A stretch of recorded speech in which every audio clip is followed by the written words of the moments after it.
합시다. 우리가 가져야 할 마음. 네.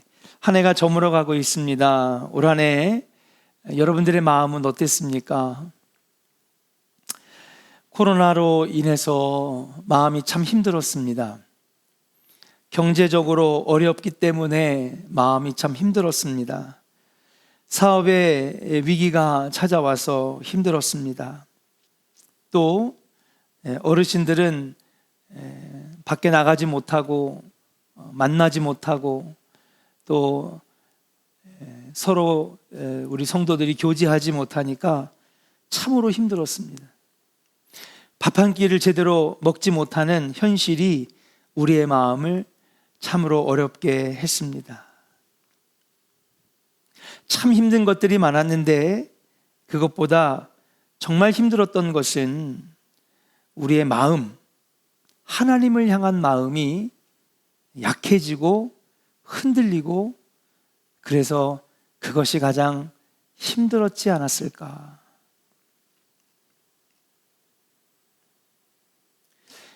마음이 힘들면 모든 것이 힘듭니다.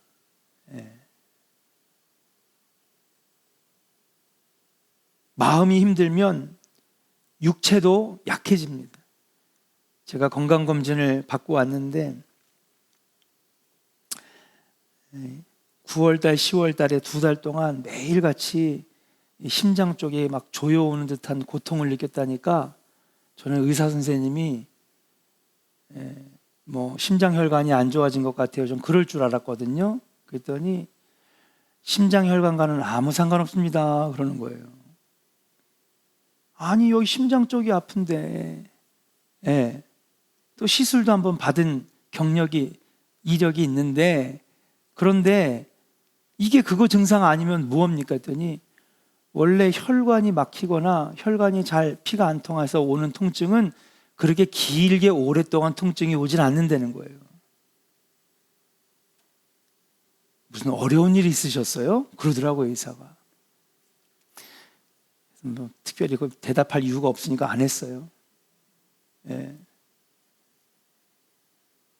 그래서 저는 어떤 의학적인 증상인 줄 알았더니 그게 아니었더라고요. 마음이 힘들면 육체적으로 여러 가지 고통이 오는 거예요. 마음이 힘들면 모든 것이 힘듭니다. 그래서 오늘 성경은 우리에게 질문합니다. 올 한 해 너는 어떠한 마음이었느냐? 어떠한 마음으로 살았습니까? 우리에게 질문하고 있어요. 우리 옆 사람의 얼굴 한번 봅시다. 옆 사람 없으면 뒷사람도 보시고. 올 한 해 마음 어떠셨어요? 한번 물어봅시다. 올 한 해 마음이 어떠셨어요? 대답하셔야죠. 좋았어요?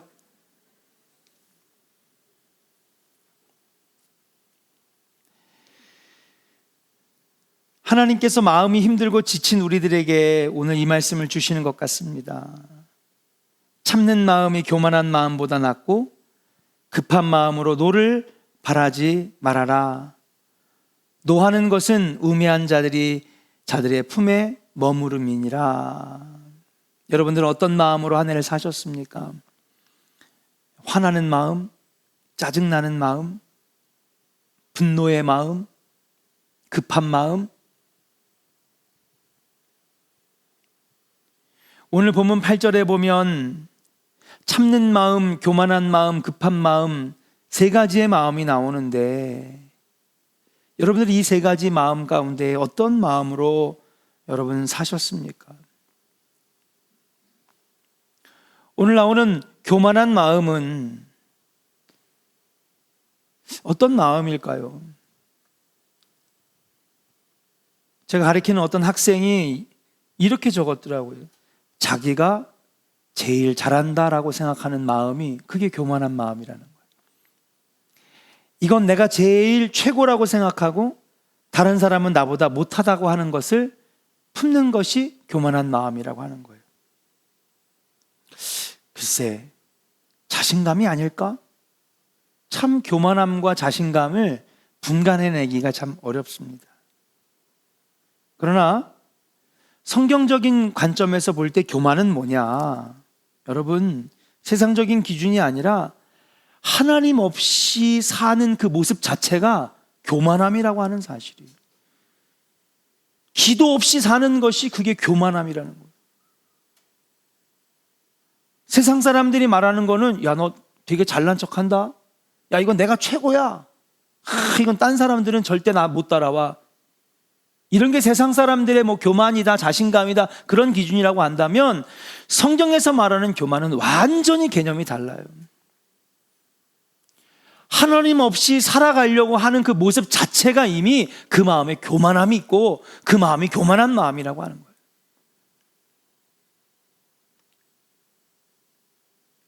하나님을 심령의 중심 위에 모시지 못할 때에 참 내가 어떻게든지 헤쳐나가 보려고 하는 그 모습 자체가 이미 교만한 모습이라고 우리에게 가르쳐주고 있는 것입니다.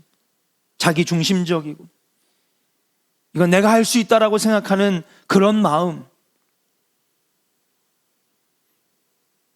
사랑하는 조은의 성도 여러분, 저와 여러분들이 다가오는 새해에는 교만하지 않기를 주의 이름으로 간절히 축원합니다. 목사님 그게 무슨 소리예요? 저는요 되게 겸손했어요. 어딜 가든지 고개를 숙이고요. 예, 어딜 가든지 사람들을 존중하고요, 존대하고요. 여러분 그건 세상 사람들이 말하는 겸손입니다. 성경에서 말하는 교만은 뭐냐? 하나님 없이 살아가는 그 모습 자체가 교만이라고 하는 사실이에요.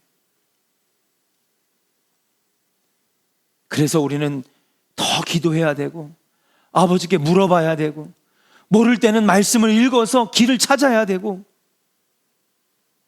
성령님 의지하면서 어떻게 해요 하나님, 어떻게 해요 하나님.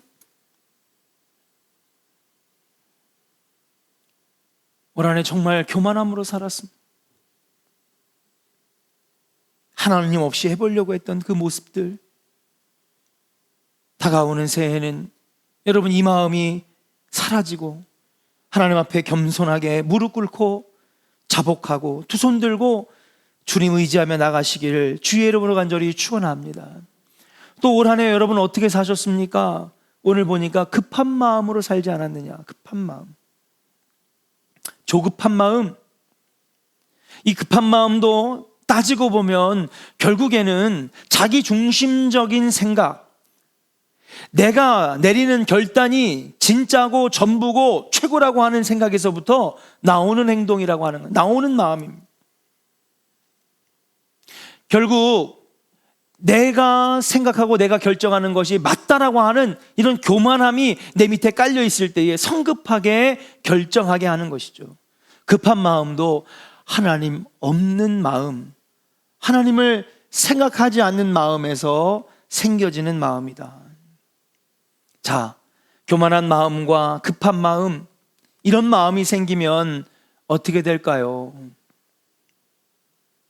이렇게 되면 마음의 평정을 잃고 불안해하고 자신감 있게 생각했지만 결국에는 우리의 삶의 균형이 무너지게 되어 있다고 하는 사실이에요. 참지 못하게 되고 자꾸 급하게 행동하고 급하게 결정하게 되는 줄로 믿습니다. 사랑하는 조은의 성도 여러분, 이 마음 정리해 놓고 새해 맞이하시기를 주의 이름으로 간절히 축원합니다. 여러분 역사에게 축복합시다. 급한 마음, 교만한 마음 다 내려놓고 갑시다. 할렐루야. 아멘입니까? 네. 저는 그냥 다 내려놓고 가려고요. 네.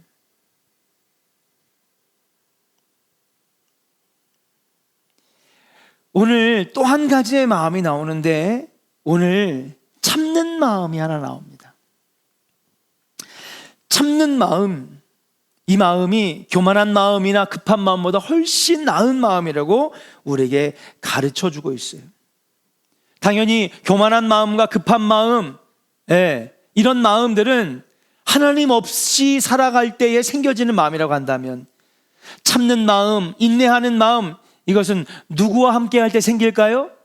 당연히 하나님과 함께 할 때 생기는 마음인 줄로 믿습니다. 한번 따라합시다. 인내는, 참는 마음은 하나님이 함께 하실 때에 생겨집니다. 아멘. 왜냐하면 하나님이 함께 하시면은 어떤 생각이 드느냐? 8절 같이 한번 읽어볼까요? 시작. 일의 끝이 시작보다 낫고. 아멘. 따라합시다. 일의 끝이 시작보다 낫고. 하나님이 나와 함께 하시면요, 이 생각이 드는 거예요. 지금 내가 잘 안 풀리고 어렵지만은 하나님이 함께 하시면 분명히 이 길 끝에는 좋아질 거야. 복 주실 거야. 잘 될 거야. 하나님이 함께 하실 때에 주님이 이 마음을 부어주시는 거예요. 이 일의 시작보다 반드시 끝이 더 좋을 거야. 그러니까 뭐가 생겨요? 소망이 생기고요. 소망이 생기니까요, 인내가 생기는 거예요. 인내가 연단하게 하셔서 우리로 단단한 믿음을 갖게 하시는 줄로 믿습니다. 이 일의 끝이 시작보다 낫다는 확신을 가지게 되면 인내하는 마음이 생기게 되는 거예요. 왜요? 하나님을 믿으니까요. 소망이 생기니까요. 나중에 좋아질 것이라고 하는 소망과 희망이 있으면 우리는 참을 수 있는 줄로 믿습니다. 지금은 내가 사골세에서 살지만은, 지금은 아이들 어렵게 키우지만은 열심히 일하면 나중에 전세로 가고, 전세에서 내 집으로 가고, 내 집에서 더 큰 아파트로 가고, 사업도 지금은 월 수입이 100만 원밖에 안 되지만 나중엔 300만 원이 되고 500만 원이 되고 1000만 원이 되고, 우리 조원교회에서 11조 제일 많이 하게 되고. 아멘들을 안 하시네 진짜.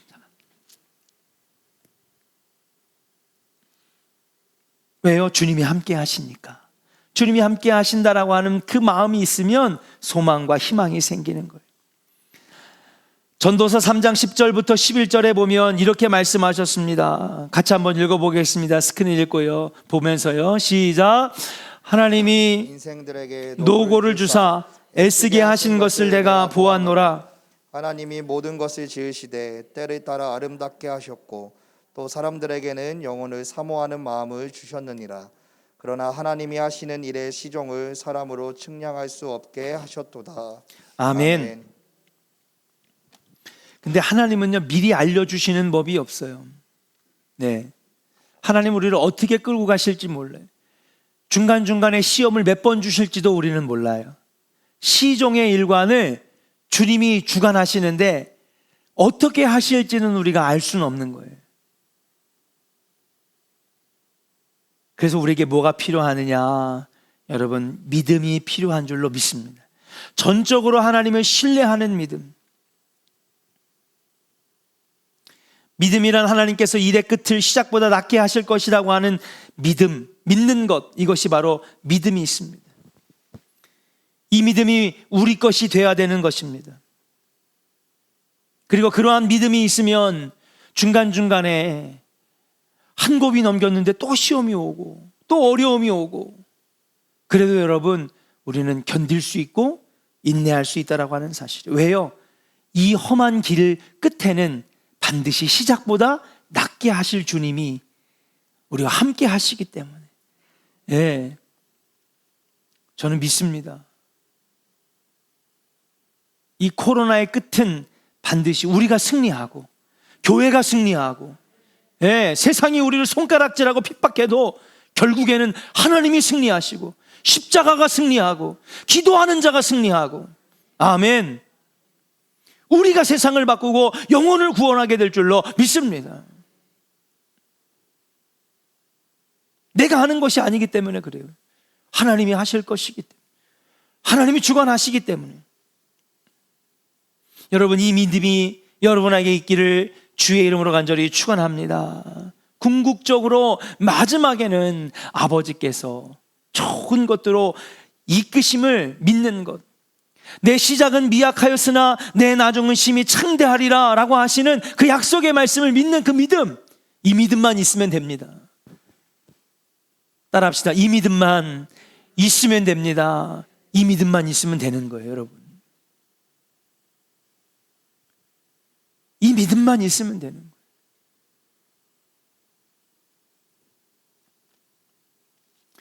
우리의 삶의 현실을 살펴볼 때에 가정적인 일, 직장에 관한 일, 사업의 문제, 피할 수 없는, 감당할 수 없는 문제들이 가득합니다. 그래서 우리는요, 조급한 마음이 생기고요, 급한 마음이 생기고요, 또 잘 될 때는 잘 된 대로 교만한 마음이 생기기도 합니다. 특히 요즘처럼 코로나에다가 대통령 선거까지 겹치고 정치적으로 혼란할 때에 여러분, 우리의 마음을 좀처럼 딱 붙잡기가 어렵습니다. 그때에 우리에게 정말 필요한 건 뭐냐? 바로 하나님을 믿는 믿음이 필요해요. 그리고 그 믿는 믿음이 있으면 우리가 어떤 상황에서도 참을 수 있습니다. 절대 조급해하지 않습니다. 교만할 수 없습니다. 하나님을 믿는 분명한 믿음이 있으면 우리는 이 어려운 고난을 몇 번이고도 뚫어낼 수 있고 견뎌낼 수 있고 불같은 시험이 와도 이겨낼 수 있다라고 하는 사실이에요. 사랑하는 여러분, 이 믿음이 여러분들의 믿음 되기를 주의 이름으로 간절히 축원합니다. 그렇게 될 때에 여러분, 다가오는 새해에는요, 더 놀라운 기적과 역사를 여러분 삶 속에 하나님께서 보여주실 거예요. 오늘은요, 이 예배 가운데에 마음을 정리하는 예배가 됐으면 좋겠습니다.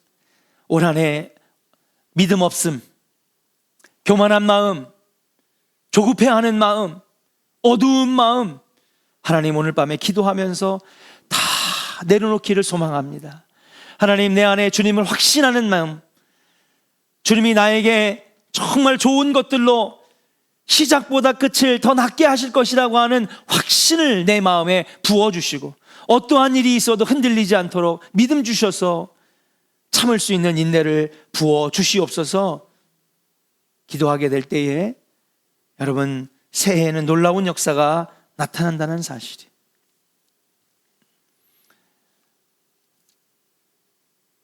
여러분 자녀들을 위해서도 이 믿음, 이 마음이 있기를 기도하시기를 주의 이름으로 축복합니다. 예, 아이들이 그래서 믿음을 심어줘야 되는 거예요. 그리고 그 믿음이 있으면 아이들이 인내하는 마음이 생깁니다. 우리의 숙제는 뭐냐? 다음 세대에게 믿음을 심어주는 거예요. 억지로 되지 않습니다. 우리가 보여줘야 되고, 결정적인 순간에 하나님을 신뢰하는 모습을 보여줄 때에 여러분, 그 자녀들도 지금 나 교회 안 다녀? 엄마 아빠가 예수 믿었지 왜 나까지 강요해? 그럴 수 있어요, 여러분 자녀 중에서.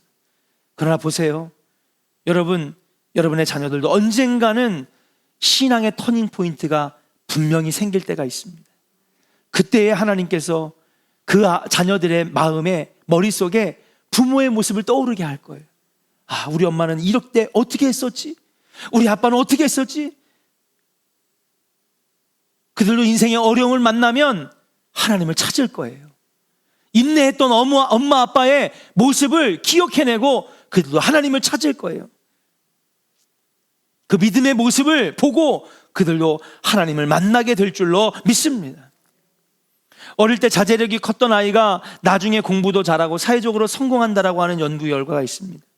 교육학과 심리학 분야에서 고전으로 꼽히는 마시멜로 시험이 있는데, 여러분, 마시멜로 시험이 뭐냐? 미국 스탠퍼드 심리학자 월터 미셸이라고 하는 사람이 유치원에 다니는 4세에서 6세 아이들을 여러분 실험한 시험입니다. 한 명씩 방으로 데려간 다음에 마시멜로가 한 개 놓여 있는, 여러분 마시멜로 아시죠? 뷔페 가면 이렇게 막 흘러내리는 초콜릿에다 이렇게 묻혀가지고 그리고 아니면 이렇게 캠핑 가면은요, 모닥불 펴가지고 거기다 이렇게 이렇게 살짝 거서 먹으면 맛있는 그 마시멜로. 이래도 잘 모르시겠으면은 초코파이 사이에 들어가 있는 하얀 그 층이 그게 마시멜로. 그러니까 최선호 권사님, 그거. 근데 최선호 권사님 유치원 다니시니까는 알죠? 제가 실수했습니다. 전문가한테 제가. 그게 마시멜로예요. 애들이 너무 좋아합니다. 네. 이거를 딱 하나 놨어요. 애들이 너무 좋아해요, 마시멜로를. 딱 보여준 다음에 선생님 와가지고 얘기를 합니다. 얘야, 누구야, 산미야, 이렇게 얘기해. 이 마시멜로를 놓고 15분을 기다리면 내가 마시멜로를 2개 더 줄게. 그럼 몇 개 가져가는 거예요? 3개 가져가는 거잖아요. 그래서 아이들한테 이걸 다 이렇게 공지하고 시간을 재개했어요. 당연히 어떤 아이들은 참지 못하고 얼른 집어먹고 그냥 방으로 나가는 애들이 있었고, 어떤 애들은 먹고 싶은데 침이 막 입에 막 고이는데 그런데 15분을 참고 그리고 마시멜로를 2개 더 받아가지고 나오는, 그렇게 600명을 조사를 했습니다. 그랬는데 그 아이들을 또 추적해가지고 임상 실험을 했는데 나중에 따라가 보니까 이렇게 인내력을 가지고 참을 줄 아는 아이들이 인지 능력, 학업 성적, 또 어려움을 만났을 때의 좌절과 스트레스를 견디는 힘이 훨씬 더 강했다는 거예요. 그리고 그들의 나중에 인생의 그 삶의 결과들이 다 좋았다라고 하는 것입니다.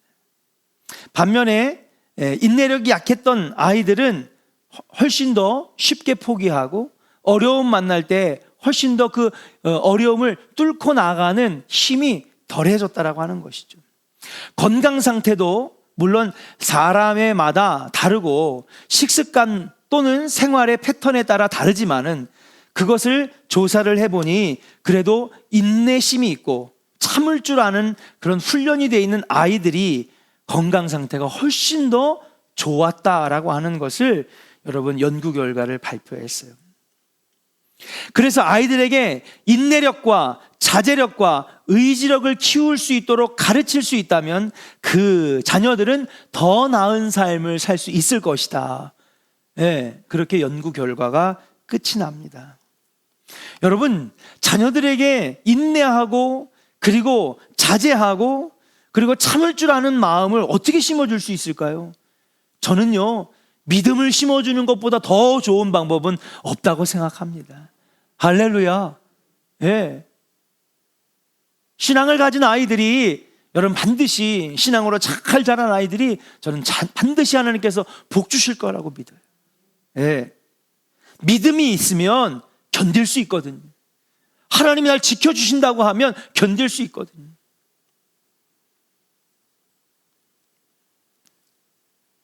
어저께 석인순 권사님 우리 장례를 마쳤어요. 월요일 날 잘 마치고 성탄절 전날 마쳤군요. 마친 다음에 그리고 나서 이제 감사하다고 저를 찾아왔습니다. 인사하겠다고. 그러면서 저한테 이런 얘기를 하는 거예요. 우리 아빠 구원받아야 돼요. 우리 아빠 구원받아야 돼요. 엄마는 천국 갔잖아요. 자기가 원주에서 일주일에 2번씩 내려온다는 거예요. 내려와가지고 그렇게 자기가 꼭, 아니면 전날 와가지고 잔 다음에 꼭 여기 11시까지 와가지고 11시 반 예배 참석하고 식사 챙겨드리고 그리고 다시 원주로 가겠다고. 근데 간증을 하나 하는데 본인이 조언 감리교에서는 그렇게 기도도 많이 하고 은혜 체험도 많이 하고 여기서 청년시를 잘 보냈는데 이제 이 97년에 결혼한 다음에 98년도에 원주를 갔으니까 벌써 20몇 년 됐죠. 25년이 넘은 것 같아요. 지금 딸이 25이라고 하니까. 그렇게 갔는데 가가지고 교회를 정착을 못 해가지고 1년, 많이 다녔는데 2년 교회를 여러 군데를 옮겨 다녔대요. 그러다가 지금 이제 한 6년 정도 이렇게 다니는, 정착하게 됐는데 그러다 보니까 딸아이의 신앙이 망가진 거예요. 엄마는 계속해서 교회를 옮기니까 그냥 여기저기에 아이들이 또래가 없고 친구가 없으니까 자꾸 이제 어울리지 못하니까 적응하지 못하고 교회랑 멀어졌습니다. 그런데 이제 아마 약학과를 나왔는지 약사 시험을 보는 건지 하여튼 약대를 가려고 시험 본 건지 하여튼 그 시험을 보는데 그 시험이 그렇게 어렵다네요. 그래서 엄마 기도하면 하나님이 들어주실까? 그랬대. 그럼 들어주시지. 그러면 내가 총 5교시 중에서 맨날 2교시 때문에 쓴맛을 본다는 거예요. 제일 힘들다는 거예요. 엄마 나를 위해서 기도해 줄래? 나도 2교시 앞에 놓고 내가 기도할게. 열심히 쉬는 시간에 책 보지 않고 그냥 눈 감고 두 손 모으고 기도했대요. 쉬는 시간 10분 동안. 맨날 그 2교시 과목이 평균 점수가 맨날 그것 때문에 떨어져가지고 다른 과목들은 1등급 이렇게 받는데 이건 맨날 3등급, 4등급을 받았나 봐요. 열심히도 노력하고 공부를 했지만은 그날 정말 간절히 하나님 살아계시다면, 하나님 제가 실력을 다 100번 이상 발휘할 수 있도록 도와주세요. 정말 간절하게 기도했는데 시험 결과를 딱 받았는데 2교시 과목이 1등급이 나와요. 98점이 나왔대요. 이번엔 합격할 수 있을 것 같다고. 너무 기뻐가지고 딸아이가 당장 그 교회에 나와가지고 열심히 예배를 드는, 청년부 예배도 나가고 주일 예배도 나가고. 그러면서 목사님, 하나님이 우리 가정을 다 구원시키시려나 봐요. 예. 어머니 장례로 가슴이 아프지만 어머니 장례로 고집불통이던 아빠가 마음을 열었어요. 내가 교회 가자고 그랬더니 같이 따라간대요. 예. 목사님 오시면 방긋 인사해 주세요. 여러분도 만나면 방긋 인사해 주세요. 그분은 그냥 지나가면 나를 무시하나? 예. 아는 척도 안 해주고, 아니 그냥 옆에 바빠서 그냥 지나간 건데. 예. 여러분 새신자들은 그렇게 관심이 필요해요. 우리들이 그런 게 좀 훈련이 돼야 돼. 예. 관심도 써주시고 말 한마디도 좀 걸어주시고. 사랑하는 여러분, 자녀들에게 믿음 심어주시기를 주의 이름으로 축복합니다. 그것이야말로 정말 그 믿음이야말로 인내력과 자제력과 의지력을 키우는 가장 좋은 방법이 아니겠는가. 우리 신앙생활도 마찬가지입니다. 어떤 사람들이 승리합니까? 인내하는 자가. 천국 들어가는 날까지, 주님 다시 오실 그날까지 여러분 믿음으로 인내하는 자가 최후 승리의 면류관을 얻게 될 줄로 믿습니다. 새해에는 이 마음이 필요합니다. 인내하는 마음, 믿음의 소망의 믿음을 가지고 하나님을 의지하는 마음, 주님만 바라보면서 여러분 견디는 그 마음이 있을 때에 하나님께서 새해에는 놀라운 기적들을 여러분 삶 속에 보여주실 줄로 믿습니다. 지금 당장 좀 안 됐다고 하더라도 조급해하지 마세요. 지금 한번 실패했다고 해서 낙심하지 마세요. 여러분들의 끝은 반드시 좋은 끝이 될 줄로 믿고, 믿음 있는 자들, 인내하는 자들에게는 반드시 그 나중에 하나님께서 복 주신다라고 하는 믿음을 가지고 여러분 나갈 때에 2022년은 놀라운 기적의 한 해가 될 줄로 믿습니다. 여러분 주님 주시는 그 마음, 인내의 마음, 소망의 마음, 믿음으로 무장하는 우리 조원의 성도들 되기를 주님의 이름으로 간절히 축원합니다.